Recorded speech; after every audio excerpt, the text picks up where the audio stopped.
thank you for joining us for what should be a really special event. We at Dork Books feel extremely lucky and grateful to be hosting Chris Power in conversation with Brandon Taylor.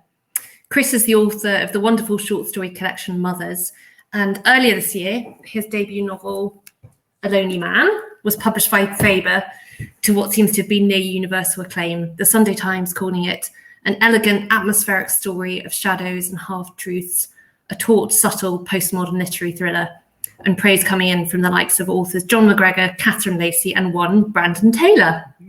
Brandon, meanwhile, flipped Chris's orders of books around. Brandon went for novel first, short story collection second, following up his 2020 Booker shortlisted Real Life with a short story collection Filthy Animals, published just last week. The Evening Standard called it a glistening portrait of generational estrangement, and added that his prose quivers with an emotional hypervigilance that at times feels almost alive. I'm going to hand over to Chris and Brandon now, but do submit during their conversation any questions you might have, as we'll open the virtual floor at the end. Chris, Brandon, thank you very much. We're honoured to have you with us, and over to you. Thank you, Marigold. Yeah, as Marigold said, we're gonna talk for about 40 minutes, and then there'll be 10 minutes or so at the end for questions. So do line those up as they occur. Yeah, it's a real pleasure to talk to Brandon today. I love Filthy Animals so much. It's such a wonderful collection. Brandon has excelled in two forms now. His novel Real Life was shortlisted for the Booker Prize last year, and now Filthy Animals is this heart-wrenching and sometimes gut-wrenching collection. It moves through melancholy and brutality and sorrow and beauty and alienation. And it's got a really wondrous attentiveness throughout it to both to the world around and to its characters' inner lives. And we're guided through all this rich experience by the hand of a master craftsman. I hope Brandon doesn't mind me bringing blushes to his face with this, but it's all absolutely true. Just to give you a flavour, we're gonna kick off with a short reading, and then we're gonna dive into questions. If you're happy, Brandon. Oh, thanks. Thank you for being here. Thank you for that wonderful introduction, Marigold and Chris. I feel so glad to be here and talking about stories with one of my favorite short story writers, Chris Power. So I'm going to read from a story near the end of the book called Anne of Cleves, which I think this crowd will know all about. On their first date, Sigrid asked Marta which of Henry VIII's wives she most identified with, and Marta choked on her white wine. Sigrid repeated the question slowly, and with a dawning chill, Marta realized that she was serious. I don't know much about that, Marta said, and Sigrid pressed her lips together in what looked like a condescending grin. Marta didn't know much about history. She didn't know much about dating women either. She had recently broken up with a man named Peter after he asked her to marry him and move to Belize. Every time he kissed her, she could feel a part of herself looking away from him, towards something else that she could not then make out. But when, after 3 years together, he asked her to marry him, two things suddenly resolved into sharper focus. That she had been with him only because being with him was easier than no longer being with him, and that she had been waiting for a moment when this was no longer the case. Sigrid lifted her glass and examined it, but she didn't seem like she was in a rush to change the subject. She had the sturdy, upright patience of an elementary school teacher. Her eyes were very green, Marta noticed. You're not much of an Anne Boleyn, Sigrid said, and the name darted through Marta's mind like a swift silver fish. There was something there, a glimmer of recognition, or no, maybe just a desire to have the conversation over with. She had not thought much about history in some time, in years really. She had studied chemical engineering as an undergraduate, and now she worked at a waste processing plant in Baraboo. She might have told Sigrid this, except that the look on Sigrid's face, with its precise concentration, wedged inside her like a splinter. Definitely not a Catherine Howard. Stop there. Thank you, Brandon. It's actually my daughter's Sigrid's 6th birthday today, so I feel stars are aligning. I didn't tell Brandon that beforehand, so that's... Oh my gosh, happy birthday! I will pass that on. that was wonderful. I think I'd really like to talk about the spine of Filthy Animals, as I think about it, which is this sequence of stories that center on the developing relationship between three people. I'd like to get to the sort of structural question I have about that a bit later, but to begin with, could you tell us a bit about the character of Lionel, who's at the heart of that sequence? Yeah, so Filthy Animals itself is a book of 11 stories, but about half of them follow this trio of characters, Lionel, Charles, and Sophie. And Lionel, when we first encounter him in the first story of the book, is a young man living in Madison, Wisconsin, and he's just gotten out of a second stay in a psychiatric facility for having suicidal ideation. The year prior to the opening of that story, he had tried to kill himself and was admitted to a private care facility. And we follow him as he meets this couple, these two dancers, Charles and Sophie, at a potluck. And we follow him across 3 or so snowy days in Madison, Wisconsin, as he gets very entangled in their lives and in their relationship. And he starts a relationship. I think of he has a relationship to them as a couple, but he also has relationships to them as individuals. And the stories kind of triangulate all the sort of messy complications of what happens when a very fragile person enters the world and has to figure out how to communicate and be close to people again after a long time away. Yeah, those entanglements are really, that's such a source of tension and drama in the book, and a very, very, organic, like nothing's melodramatic or forced. It really arises out of character. And one of the other points of this love triangle, Charles, comes to the fore in the story Flesh. He's a dancer, and I love the attention you pay in this story to kind of the physical sensations of rehearsal, and his kind of like his broken body, that he's been working so hard for so long. And also his knowledge that, he's pretty young, but his future as a dancer is kind of mapped out. He already knows he's not going to be sort of top tier. And I thought while reading this about the lab work you describe so well in real life, and the tennis too. And it made me think, like, not all writers, pay such close attention to their characters' occupations or pastimes. Are those a route into character for you? Yeah, I think so. I could never really think of a character without thinking about what they do for a living or like what they do to pass their time. And I think like that impulse started in me as a reader first and foremost. Whenever I would read a novel or a story, there would be the stuff that the writer presented to me, but I was always like, what do they do when they're off stage? Like, what do they do when they're off screen? Like, what is their job like? Like, what what are their hobbies?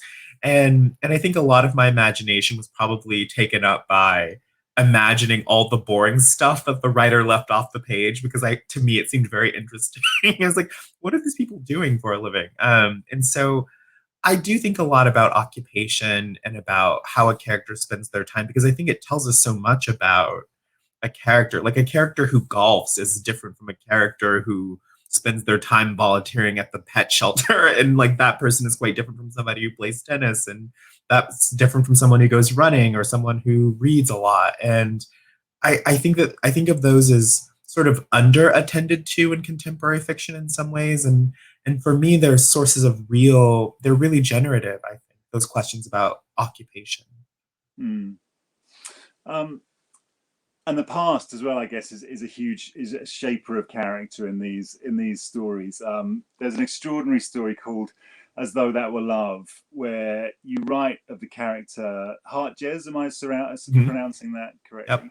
Yep. He's recounting this homophobic incident from his childhood, and he says, or quote, "It was a story he had learned to tell white people with some degree of exaggerated gravity, and it had paid for his college because white people had a vast hunger for the calamity of others." In a wonderful introduction you've written to a forthcoming reissue of Percival Everett's also wonderful novel Erasure, you talk about the ways in which certain ways of writing blackness feed through society's algorithm. This is a quote: "Feed through society's algorithm and churn out a black person."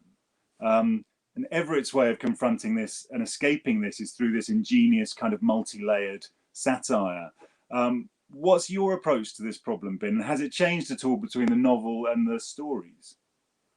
Yeah, I mean, I think real life was. I think of that novel as being the first time I approached questions of race directly. And I mean, like, I wrote that novel mostly about like loneliness and the isolation of like the scientific endeavor, but race kind of seeped in there through the back door, even though like I feel that that novel is mostly interpreted through a lens of race and what it tells us about racial relations. But in the stories, I feel like, interestingly enough, like As Though That Were Love, I think was the first story I wrote while I was a student at the IR Writers Workshop. And it was the first story it was the first time I had sort of taken on questions of race directly in short stories, in short fiction, specifically thinking about the ways that like whiteness acts on Black creatives and the way that they sort of have to tell their stories in order to sort of get by, in order to do the thing that they want to do. And so I feel like in that story in particular, I'm starting to begin, I think, like working through the knotty complications of like my relationship to a sort of quote unquote like white gaze or white reader, and like how I tell my stories as influenced by that gaze. And so, yeah, that story is, I think of it as being the beginning of a very long process of trying to tease out some of the meta, the meta aspects of being a Black person in the world. Yeah, I felt sort of conflicted about when I was writing the question. I was like, it's a question you both want to ask and don't want to ask, because you must get asked it all the time.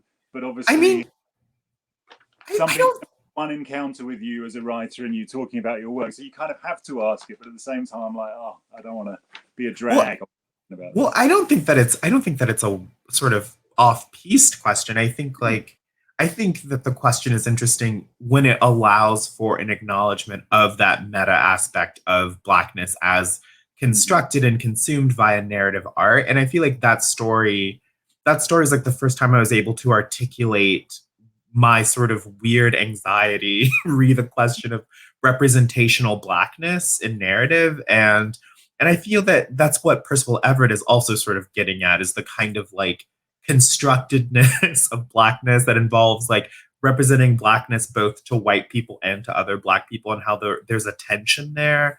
And yeah, so I don't think it's like an off-piste question. I think the question gets boring when it tries to be like overly somber and doesn't acknowledge the absurdist meta quality to like representing Blackness on the page. Yeah, this is now my social relevance space. We spoke about the book containing this story cycle, and I'd like to talk about that more from a structural point of view. How did that develop? Was it always your intention to include a sequence of linked stories? Was that something you were looking to do, or did it just happen? Yeah, I always knew that. So the Lionel Charles Sophie stories, which is how I think of them, those were always linked stories. So I started the first story knowing that there would be other stories in that cycle, because at the time when I wrote those stories, I was like trying to figure out a way that I could like write a novel, but like not write a novel. And I came across the short stories of Mavis Gallant and her collection Varieties of Exile, which houses several of her linked story suites. So it has the Lynette Muir stories, it has the Corrette sister stories. And I was like, oh, you can just like write stories and you can follow the same characters across several stories. And so I wrote the Lionel Charles Sophie stories just as a way of exploring that form. And so I knew that they would always be a linked story cycle. What was never really clear to me was like the shape of the manuscript known as Filthy Animals. So like I had these unlinked stories that were in one book, and I had the Lionel Charles Sophie stories that were in another book. And it really wasn't until like maybe 2 years into that process that I was like, oh, I can merge them. And then merging the unlinked stories with the linked stories, I had this larger question of like, how do you do that? Like, is it okay? Can you have linked stories and also unlinked stories in the same book? Is that too much? Is it too chaotic? And then it was just a matter of finding the optimal structure. And I tried different configurations. Like I tried leaving all of the Lionel Charles Sophie stories together in the book, like as one sort of unprocessed lump. And then I tried like moving some here, doubling and then tripling and moving stuff around. And then I was like, why am I doing this? I can just like spread them out and then put stories in between. And that seems really obvious now. But at the time, I just like didn't know if it was allowed. But once I made that decision to space them out, I was like, this book makes so much more sense now. It makes so much more sense spreading them out and letting it be this sort of overarching narrative. And it was just a matter of getting comfortable with it myself and being like, I think readers will understand if I just do my best. They'll understand and they'll let me do it. Yeah, and you won't be put in short story jail for mixing your cycle in your. I mean, it is kind of harrowing. Like, you don't know if it's a lot. Like, because I had never seen a book like that. Like, I had only seen like the Mavis Gallant example, which was like 3 different suites of linked stories, and they were each sort of disparate from each other.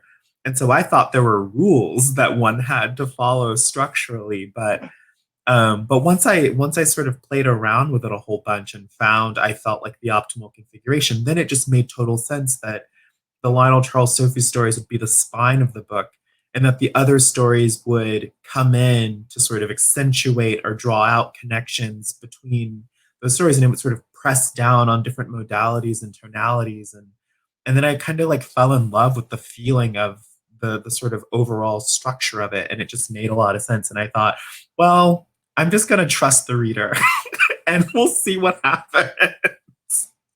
Well, I think it works beautifully because you're excited to plunge into something new, and then when you come back, you're excited to rejoin these characters because you're always viewing them from a significantly different angle, I'd say, or carrying over the knowledge from the previous story. So yeah, no short story jail for you. You're out. Now, you, in a manner that's very close to my own heart, and no doubt to your copy editor and proofreader's chagrin, you revise right through proof and galley stage. You just keep on, like in a Proustian way. In fact, one of the stories here, Little Beast, I messaged you on Twitter because I saw you tweeting about how you'd like pretty much completely rewritten one of the stories. I was like, which one? Because the version I read in my proof has significantly changed in the version that anyone can now, pick up off a bookshop shelf and dive into. Using that story as a kind of case study, maybe, if you're comfortable doing it, can you describe your editing process and what might prompt a kind of significant and relatively late in the day edit like that? Yeah, unfortunately, I am.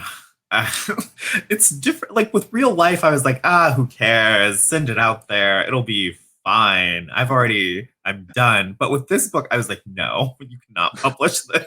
It has to be perfect.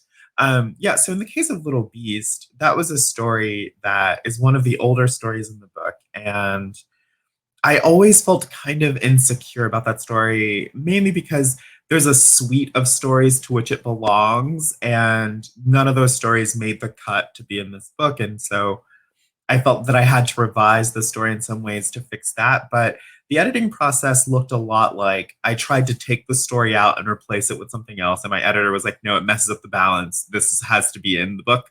And so then it was resignation to that story being in the book, and then being like, well, it's not that bad. It'll be fine. And then getting the galleys back and reading the story again and feeling like there are all these like places in that story that just like didn't go anywhere. And there's all this backstory. And I felt that the book also just like needed something punchier and sort of like more energetic and stranger.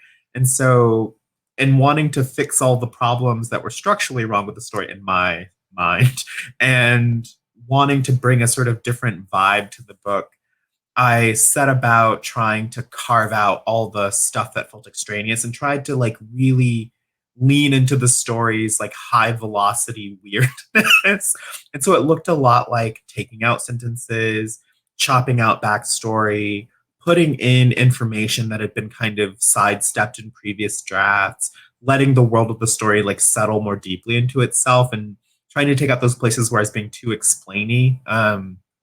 And just like trying to hone the story to this place where it was just like a single like sizzling nerve ending. Like I wanted it to feel so like electric and alive. And that's like true to a lot of my revisions. I mean, there's another story in the book that underwent a major overhaul before it even got to the galley stage. And that was the story What Made Them Made You, which used to be called Grace and was Grace when I turned in the book to my editor.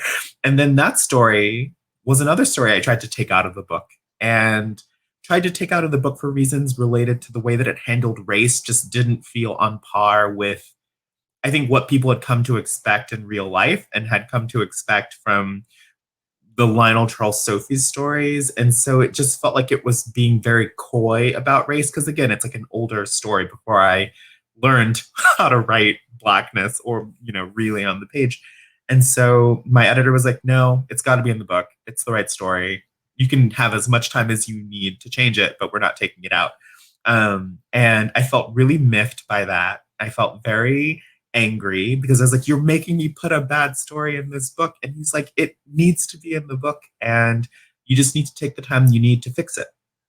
And so that was really freeing. And so I did a big overhaul of that story. And I think it's a much stronger, better story because of it. And so, there are all these moments in this book where I tried to take things out because they felt not right.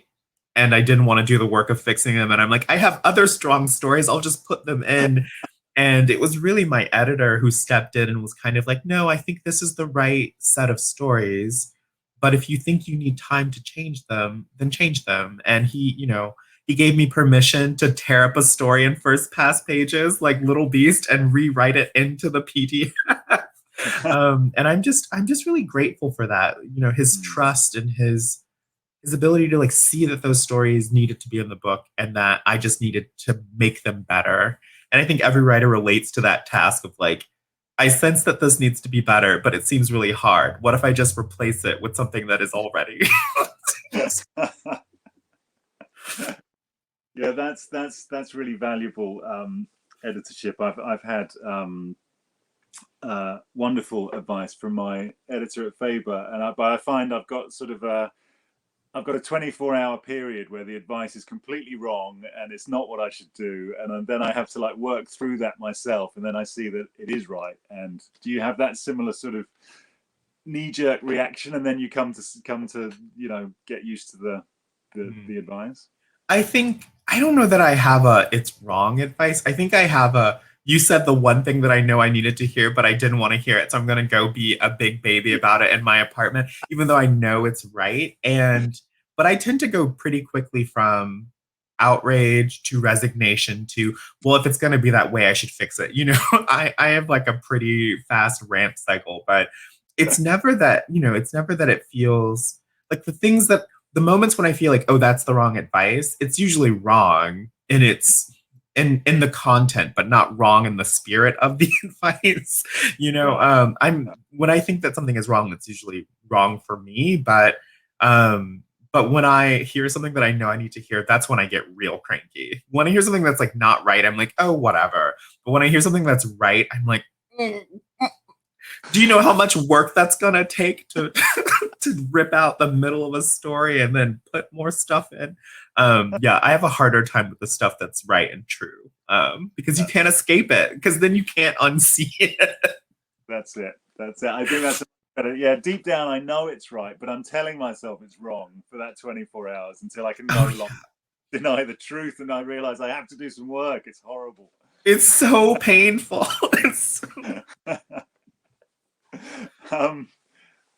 Now that's to move from one kind of psychic disturbance to another. There's a seam of that quality. I would say psychic disturbance sort of characterizes both these stories and real life too. And I was thinking about Frank O'Connor and his study of the short story, The Lonely Voice, where he argued that novels are generally, not always, but generally about the individual sort of integrating with society, and the characters in short stories tend to be from what he called submerged population groups, which might be a Russian serf in a Turgenev story, or the put upon civil servant in a Gogol story, or an Irish woman in a Mary Lavin story living under sort of British rule.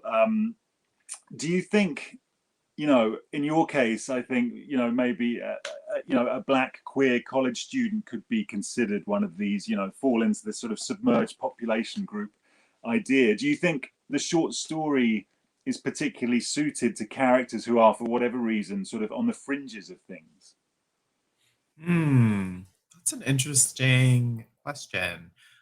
I mean, maybe that's true. That reminds me of Northrop Frye's whole theory of modes, where he talks about irony being about one's failure to assimilate or unassimilate, and sort of tying that back to sort of like Milton and like Jesus and the savior thing, which is very fascinating. But I think maybe it's true that the short story is amenable to that form. But I think that it's more that the short story is just like amenable to a certain kind of depiction of feelings of alienation and isolation. I think that like a short story can pivot on those moments of like acute feeling of like outsideness, whereas a novel, you're like, you got to spend 300 pages and then there's like the big revelation and the big payoff. And maybe the novel is just sort of good at taking on disparate elements and different vibes and sort of building them to something larger. Whereas within a story, you can really like kind of metabolize only like a couple different feelings and tensions and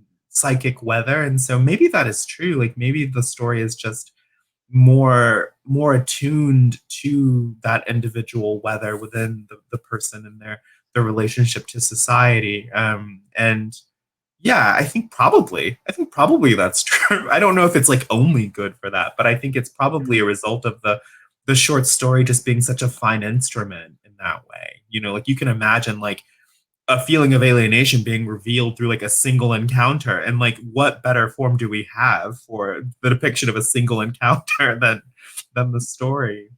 Absolutely, yeah.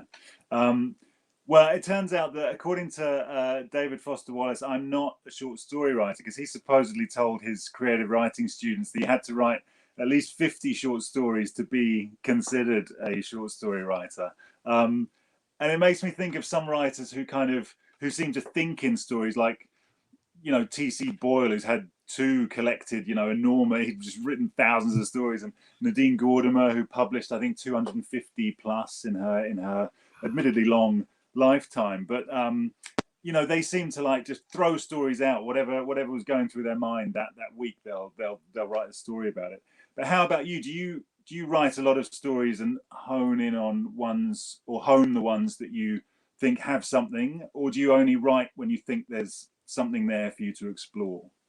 I think it's kind of both for me, which is maybe a very annoying answer to that question. I tend not to write I tend not to write like standalone stories. I have like what I call manuscript brain, so I'm always like writing like in constellations of characters and constellations of stories. And so I often don't sit down to write a story until I have a sense of like the manuscript into which that story will one day merge. And so I wait for the story, but I also wait for what I call like the shadows, like the long shadows of like the other four stories that will go with it. And so I have these long periods of not writing, and then a character will walk into my head with his buddies, and I'll sit down and I'll write 5 stories in a week or 2 weeks or a month or whatever. And so I think I do think in stories, it's like the form I feel most at home in, but I feel like I'm always like storing up until I have enough for 6 stories because I'm kind of a clingy person that way, and so I don't like to let characters go. So yeah, I do think in stories, and I do sort of operate in a mode of like make writing a lot of stories, because I just love the way that my narrative brain works, which is that I always need a kind of superstructure, be it like linked narratives or linked characters or linked themes or modes, but I'm always writing a manuscript. So if you see me like publishing a story, just like know that there's like a book to which that story will belong. And like, you know, that manuscript might change over time, but yeah, I'm always like writing stories all the time. That's interesting. You said that there are periods of time where you don't write at all, and Mhm. do you see that those periods, like, do you see them as part of your process and therefore nothing to worry about, or do you sort of worry, oh my god, I'm not writing anything? I mean, again, kind of both, where for me, if I go 6 months without writing a story, I feel so miserable and I feel like I'm never going to write again. And I feel like the worst writer in the world. And then my friends will be like, Brandon, you wrote 2 collections of stories last year. Like, give it a rest, give it, give it 2 months. And I know that that's like a part of my process. So like after I wrote Real Life in 2017, I went to the IRA Writers Workshop and I didn't write for the entire first semester. I like could not write a single story. I basically didn't write for 9 months after I finished the novel. And then I started writing and wrote a whole bunch of stories. And then I didn't write for 6 months. And then I wrote a whole bunch of stories. And so I know that it's like a part of my cycle. I know that like if I don't have anything to write about, then I can't write. And so I just need to spend the time filling up the tank. Some advice that a friend gave me once was like, well, the reason that you didn't write for 9 months after you wrote your novel is because it takes you your whole life to write your first book. And then you expect to turn around and just like knock out more stuff. Like you used up everything. There's nothing left. And so I've come to this place where I can recognize when I'm in a fallow period, but that does not mean I can accept it any easier. I'm still working on that part. Because right now, I mean, I haven't written a story in like 8 months almost. But I also wrote 1.5 story collections last year. So why do I expect to be able to write like it's not a big deal? But yeah, it's a struggle to accept that sometimes you just don't write. And that's okay. You have life to live to fill up the tank, Plus a pandemic. Like, what am I doing? There you go. That's a good get out. It occurs to me that we should talk about the title. In the book, the title is given to this story of teenage uncertainty and cruelty that describes this quote wreckage of a night. A story that I really found agonizing, and I enjoy being agonized by stories. I mean, it put me in an intense place. Why is that story and the collection as a whole called Filthy Animals? Yeah, so that story is called Filthy Animals because, well, the short answer to that question is that my roommate at the time, I was telling him that I hate this kind of story that I call warm soda stories. And it's a story in which like characters are hanging out drinking lukewarm something out of a styrofoam cup. And I was like, I just like really hate that move. It's everywhere. And he's like, well, you should write a story and then figure out why you hate it. And so I was like, you know what? I'm going to do it. And then he said, you should write one of those stories about like a gay guy who doesn't know he's gay, but he's like in love with his best friend. And I'm like, I'm going to do it. And then my roommate said, you should call it Filthy Animals, like from that Home Alone thing. And I said, I'm going to do all those things. And so I wrote a story. I started writing that story as a kind of joke, like, ha, ha, ha, this kind of story I hate. But then I quickly began to feel very strongly for the characters and to really, want the best for them as they make all these horrifying decisions. And so like, that's how that story got its title. But the reason that it kept that title and the reason that the book is called that is that I think of the book as being about people who have, for one reason or another, been called filthy or have been called animalistic or have been called bestial just because they behaved in a human way. And I think a lot about the book sort of following those characters as they try to reclaim some sense of like dignity or agency in the face of being marked out by society. And so to me, like all the characters in the book are in some way, they are called filthy animals. And I think where those stories end is with those characters sort of accepting to varying degrees of success, like their humanity and like realizing that like what makes me human is this thing that you've said makes me an animal, but humans are animals. And so it's just trying to honor the animal in all of us in some way. And the other reason that like it's called Filthy Animals is that I think of like there's something kind of feral and dangerous that gets unleashed in the book. And in the sort of first story, there's some feeling of terror or fear that creeps into the book in the first story and kind of hounds the characters until the very end. And the kind of final closing gestures of the book are this like, we're no longer running from that feeling of terror, and instead we're inviting it inside with us. And so to me, it just made a kind of poetic sense as well. So it's a way of reclaiming the idea of like what makes us filthy animals is the thing that ultimately I think makes us human too. No, the ending of the collection is remarkable, and the ending of Filthy Animals, the story itself, is stunning. I think, which prompts a process question. Are you, when you start writing a story, do you know how it's going to end, or do you like discovering things on the page? I like discovering things on the page. I tend not to have a sense of, if I have a sense of like how I think it's going to end, I try to just like put that as soon in the story as possible so I can just get it out of the way. I tend not to know how things will end. I tend to sort of like find my way into the story by finding my way into the character and letting that sort of, change shape or whatever. I do tend to know how it will feel at the end just because I know how I like my endings to feel. So I know what the feeling will be. I know what the general sort of emotional landscape of the story will be, but how I achieve that landscape is ultimately, it's up to the moment. You never know. And that's one of the reasons I love stories, is because you never know what you're gonna get when you when you like write that first line. It is like a steady journey of discovery and chaos. Steady chaos. I like that. So Receive Wisdom would suggest that shorts. This is my last question, Marigold. I'm just going to squeeze this one in there.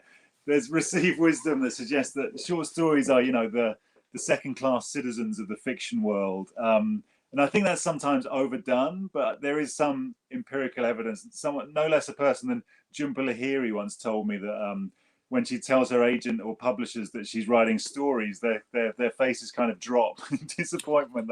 They want a novel instead. Now that you've published both, what's your take on that? How's it been for you?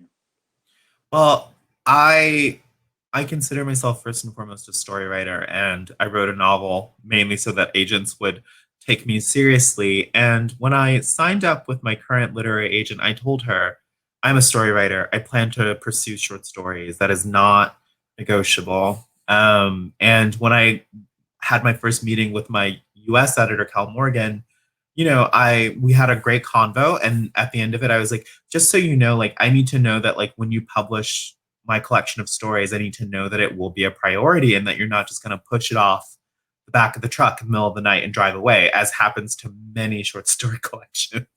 And I just needed to know that, like, they were serious about the stories, as serious as they are about the novel. And he said, oh, yeah, no, we got you, basically. And I will say that, my US team, my UK team, my agent, everybody has been so supportive of the stories because they know it matters to me. And I feel really lucky because not every short story writer has that. I think that the short story is an incredible and important form and genre, particularly in the States and also in the UK. There's so many great British story writers.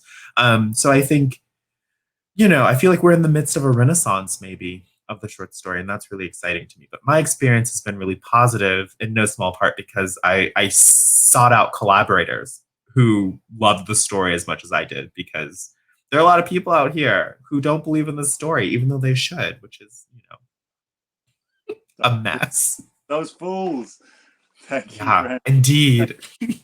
Marigold.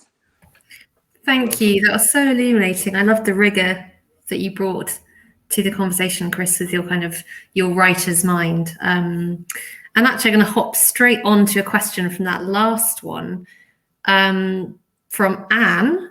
Both of you are part of this new wave of brilliant short story writers. And are there writers from the past who you feel who've been overlooked, perhaps who went past to this wave, or new writers who we should look out for? Oh, yeah. I mean, there's so many, but from the past, I would say Leonard Michaels is, I think, one a fantastic short story writer. I think Peter Taylor is also a really brilliant short story writer. And Sylvia Townsend Warner, like, justice for Sylvia Townsend Warner. I feel like her novels are more known now, but I first encountered her as a story writer, and I think that she is just a brilliant short story writer. So those are three that come immediately to mind. And as far as the new writers, I mean, Nafisa Thompson Spires is brilliant. Nana Kwame Adjei-Brenyah is brilliant. And I think Claire Sestanovich just published a book of stories called Objects of Desire, and It's a brilliant book. So those are some of my recent faves.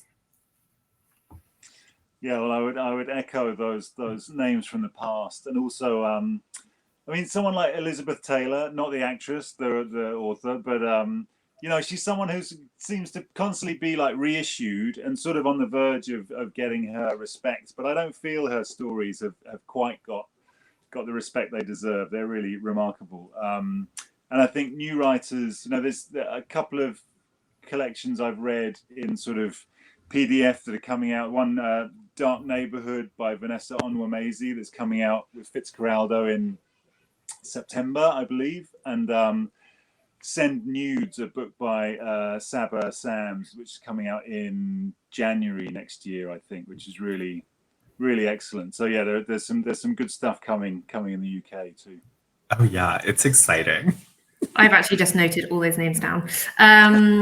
So a question from Reet, I hope I've pronounced that correctly, Reet Bots. I especially like the kind of paper and feeling of the covers published by Reet DB. Thank you, Reet. And he's asked, did you choose the design of the cover yourself? If yes, could you explain, and what is its importance for you? And actually, I think that would be interesting to bring in the conversation of US versus UK as well, because I think they're both beautiful and they work together, but they are quite different. Yeah, they are quite my little family. I love them so thoroughly. I think one of my favorite things about the UK cover is how wonderfully it resonates with the cover of Real Life. I think that's really exciting. So I didn't design it, but Luke Bird is a genius. I feel really lucky. But, I did write my editor, Sophie, many emails. We had much discussion about it. And I feel like those conversations and discussions crystallized into this really gorgeous, I think, really amazing cover. And so, I didn't design it, but I had a lot of input. I felt very heard on the UK end of things. On the US, I felt less heard, but I think where they ended up with was so interesting and so striking. And I'm kind of glad they didn't listen to me as much, because I would never have designed that. I would never have thought that would be the cover of the book, but I think it's so striking and so beautiful. But I try to be very active I try to have a very active dialogue with my team about the covers, because it's really important to me, because I think a lot of, especially for POC and queer writers, like there are so many ready-made cliches at hand for what our book covers could look like, that I try to be real sort of present in those conversations. Even if, they end up not taking my advice, I always feel like at least I fought the good fight.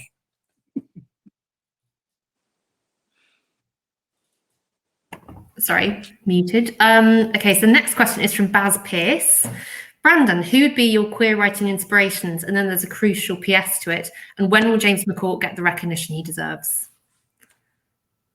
James McCourt. Justice for James McCourt. Justice for Mardu Gorgeous. Justice for the Kay Wayfaring stories. Great, great, great stories that need to be reissued like yesterday.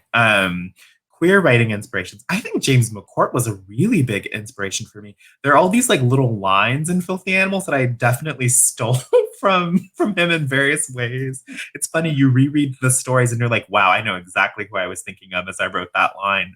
So James McCourt for sure. Andre Aciman, just for his care and attention to language and the way that he writes about queer subjectivity without naming it as such is really fascinating to me. And Garth Greenwell, obviously, so important to me. And Alex Chi, another really important queer writer for me. And then someone like Brontez Purnell, who is doing all these radical, really interesting things with queerness and Blackness and creating a space, I think, for some of the weirder experimentation that's happening out there. So he's another really important queer writer for me. Also, Sylvia Townsend Warner. Very queer vibes, honestly. Thank you, Renton. Okay, and next question is from Alexis. Dance is clearly important to you, Brandon, and an inspiration. If you were to have any of your works adapted for dance, would it be ballet? And which story would you go for and why? Oh my goodness. That's a great question. I think maybe ballet, but in a very kind of like modern way, like probably not like a classical number. And I think the story that would make the most sense would probably be the title story. I think that would make such a great ballet. And I think in a very sort of Justin Pecky way, like there's something kind of contemporary and raw and visceral about its sort of interest in masculinity and stuff like that. And that story has all these great set design, like set pieces and scenes and such. And I always think violence makes great ballet and great dance in general. So I would love to see a dance choreographed from the title story. That would be my pick. It'd be a lot of fun. I was really interested to see, I know there's an event this weekend with Max Porter and John Hopkins, who's a musician and composer, and the actor Cillian Murphy. And do either of you have kind of do you work with music in your mind or actually playing? Do you have particular composers that you would like to work with? That's just from me, not from YouTube. Oh Sorry. yeah. I love listening to music as I write. And the soundtrack for Filthy Animals was a lot of Chopin's nocturnes, a lot of the nocturnes and some of the polonaises and mazurkas. I listened to so much Chopin and some of Schumann while writing and working on these stories. But usually it's Philip Glass. You can't go wrong with Philip Glass. Like writing and Philip Glass go together like, you know. Yeah, I write to music, and I tend to build a sort of playlist per project, albeit they're sort of like hundreds and hundreds of tracks long. So it's not that sort of like, you know, laser sight curated. But I would love to collaborate with Johann Sebastian Bach. I think we would really knock some sparks off each other. Or failing that, or Tekra or Aphex Twin, someone at that end of things would be a lot of fun too. I would download that album, that concept album from you and them. I would download that in a heartbeat. Let's make this happen. Come on. We all know people. Okay. And I have two. Actually, I really want to get all these three questions in. I'm going to make them short and snappy. From Aline. What has the process of adapting real life for screen been like? And where did you get the duck t-shirt from? Oh, well, the easy question first. I got this from Alfric Eden. It's a streetwear retailer, and I really love it. So I recommend them. Not sponsored. And the process of adapting it has been really brutal and like really humbling and really difficult. And I knew that it would be all of those things, and yet I still have been shocked and horrified by the whole process. It's quite challenging, honestly. I feel like I don't have the brain for that, for sort of book to screen, but I'm learning a lot. I'm learning so much about myself and about this book that I wrote. Like you never quite get inside of something until you so you have to like turn it into something else. Yeah. And I feel this might be our final question. I'm going to open it out to both of you. Who are your favorite tennis players? Ooh, well, this is from 514 Vor. Yeah, well, Roger Federer and Serena Williams are my favorite tennis players, and they were really my gateway into the game, and they're my forever faves. I will never go against them. I love them so much that if someone beats them, I will never root for that person, which is why I can only wish Angelique Kerber the worst of fates on the tennis court. Like I don't forgive. I do not forgive, and I do not forget. So I'm a the hardest core Serena and Roger fans. Well, my childhood love on the tennis court was John McEnroe. I really loved that because you only saw him at Wimbledon, and he was like the bad boy, and everyone was like hating on him, and so I liked that. My wife's Swedish, so I should probably throw Bjorn Borg in there as well. But nowadays, I really like Medvedev. I really like, and Tsitsipas is looking good too. There's some interesting players coming up. If these older guys who are still amazing will just get out of the way and let the next generation grow up, then it'll be exciting. But Roger Federer, of course, is perfection. I want to say though that like Medvedev is such a short story writer answer. Like there is something kind of, do you know what I mean? Like there's something very like short story writery about Medvedev. I don't know what it is, but every time I watch him play, I think of like Sergei Dovlatov or something. Like there's something very like short story writery about Daniil Medvedev. And I love him too. I think he's such a, of all the young head cases, he's like my favorite young head case because he just knows what he's doing in a way that I think the other players have not yet grasped the meta aspect to the game. Yeah, he's definitely got that. The US Open final a couple of years ago, it was a whole narrative compressed into that game. Yeah, and he's got Gogolian tendencies too. So right. So I feel like we should have a debrief about this sometime, like why Daniil Medvedev has such a short story writer vibe. I think I just want a podcast of you two talking about tennis players, quite honestly. I mean, count me in. Okay, this is our final question from Lauren. Dear Brandon, thank you for your beautiful novel. I wondered if you have any advice for aspiring first novel writers, i.e. how do you start exploring the plot and characters of your own work? Yeah, so my biggest piece of advice is the best advice I ever got, which is it's just a draft, you know, like give yourself the freedom to try things on the page and to make mistakes and to just have fun exploring and to not put pressure on those crucial early pages and early drafts of a work because as Chris can attest, like this book looks nothing like even the galley that was printed. And so it's always about just giving yourself grace and patience and space to just like make those mistakes that teach you so much about a story and a character and about yourself as a writer.